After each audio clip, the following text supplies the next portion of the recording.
Depression রোগের কোনো ওষুধ, মন খারাপের কোনো ওষুধ আমি বলছি যে যেখান থেকে শুনতে পাচ্ছেন প্র্যাকটিক্যাল করে দেখবেন, ভালো লাগলে করতে থাকবেন, ভালো না লাগলে বাদ দিবেন।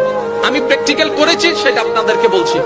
যখন আপনি দেখবেন আপনার মনে বেশি পাথর জমে আছে, আপনার দুঃখ কষ্ট বুঝার মতো কেউ নাই, আপনার চোখের পানির মূল্যায়ন দেওয়ার মতো কেউ নাই, আপনার দুঃখ কেউ বুঝছে না, আপনার কষ্ট কেউ বুঝতেছে না, আপনার আশে নেই পাশে নাই নাই নাই কেউ নাই, আপনি যখন খুব একা মনে হবে, আপনার দুনিয়ার কষ্ট যখন আপনাকে চেপে ধরবে, আপনি কিচ্ছু করবেন না, শুধু একটা কাজ করবেন, যাই নামাজটা পিছিয়ে ডাইরেক্ট সিজদায় চলে যান, ডাইরেক্ট সিজদায় চলে যান, কপালটাকে ঝুঁকাই দেন, নাকটাকে ঝুঁকাই দেন, হাতটাকে ঝুঁকাই দেন, নিজের অস্তিত্ব বিলীন করে দেন, চোখটা বন্ধ করে সিজদার মধ্যে চলে যান।